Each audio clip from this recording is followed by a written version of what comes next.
Alors soyez les bienvenus sur cette chaîne de l'école de l'accomplissement, donc la famille du bonheur. Je vais vous partager quelque chose que je vis qui me challenge énormément. J'ai divorcé en 2016 du père de mon fils. Il faut savoir que depuis 2019, septembre 2019, j'ai fait appel à une avocate. J'ai dû mettre le dossier dans une main d'une avocate parce que ça n'allait plus du tout. On est encore aujourd'hui avec les avocats, les tribunaux. Encore ce matin, j'y étais. Je veux simplement vous partager toute la gratitude que j'ai pour cette école, les outils et les ressources que l'école met à notre disposition. Je peux vous dire que j'étais dans un tel état chaque fois que je devais aller au tribunal, que je recevais les conclusions, etc. Ça me mettait hors de moi. J'arrivais pas à gérer ces émotions parce que pour moi ça venait chercher ma blessure d'injustice. Alors je vous dis pas que c'est plus le cas, attention, c'est pas ce que je suis en train de vous dire. Ça continue clairement de me mettre hors de moi, mais j'arrive à réagir en fait différemment. J'arrive à accepter mes émotions, accepter la situation et de lâcher prise en me disant que j'ai aucun contrôle en fait sur ça.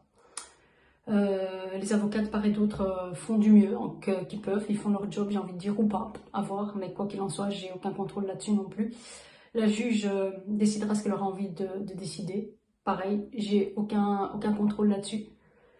Et donc voilà, à part la manière dont je vais réagir face à ça, oui, la manière dont je vais réagir face à cette situation et la gestion de mes émotions, c'est tout ce sur quoi j'ai vraiment un contrôle. Le reste, je peux m'énerver, je peux crier, je peux pleurer, ok, ça ne changera pas la situation. Donc voilà, clairement c'est vraiment ça, de pouvoir avoir cette aide, ces ressources, parce que quoi qu'il se passe, ce que j'ai acquis via l'école, on me les enlèvera plus en fait, vous voyez. Je sais que j'ai cette force en moi, les ressources que j'ai maintenant, elles sont là, on me les enlèvera pas, quoi qu'il se passe, quoi qu'il soit décidé par la juge ou autre, n'importe quoi.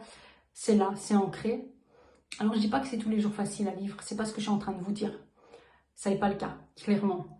Il y a des jours où on a envie de tout exploser, tout péter, peu importe les situations qu'on est en train de vivre. Mais c'est de relativiser. Vraiment, de lâcher prise face à ça, parce qu'en nous, maintenant, on sait comment agir, on sait comment faire, comment accepter une situation pour laquelle on n'a aucun contrôle. Et c'est ok. C'est ok. Et d'avancer avec ça. Ça vient chercher ma blessure d'injustice parce que face à moi j'ai quelqu'un qui prend pas ses responsabilités et qui m'attaque de part et d'autre, même pour des trucs que j'avais remis tout ce qu'il fallait pour contredire. Enfin bref, je vais pas rentrer dans les détails, c'est pas du tout l'objectif, mais à un moment donné dans une histoire il y a toujours deux versions et me sentir comme ça attaquée pour des choses qui n'ont même pas lieu d'être, donc voilà, clairement ça vient me chercher loin, vraiment loin. Et donc voilà, c'est de lâcher prise face à ça. J'ai une discussion encore là tantôt avec Martha. Et c'est ça en fait. Quoi qu'il se passe, quoi qu'il soit décidé, je ne peux pas changer ça. J'ai aucun contrôle là-dessus. Donc c'est sur moi que je dois me focaliser. Comment je vis cette situation, comment j'accepte de la gérer, de la vivre, etc. Mes émotions, pareil. Et on va de l'avant avec ça, on va de l'avant avec les ressources que j'ai, ce sur quoi j'ai un contrôle et voilà, et de me focaliser uniquement sur moi et le potentiel que j'ai pour avancer. Voilà, j'espère que je vous ai pas trop embêté avec mon histoire. Je vous souhaite vraiment une très très belle journée. Je vous invite réellement à vous abonner à la chaîne et puis j'espère vous voir prochainement sur peut-être des événements ou autres. N'hésitez pas à vous balader sur les différents supports de l'école pour avoir d'autres contenus et à très bientôt les parents. Au revoir.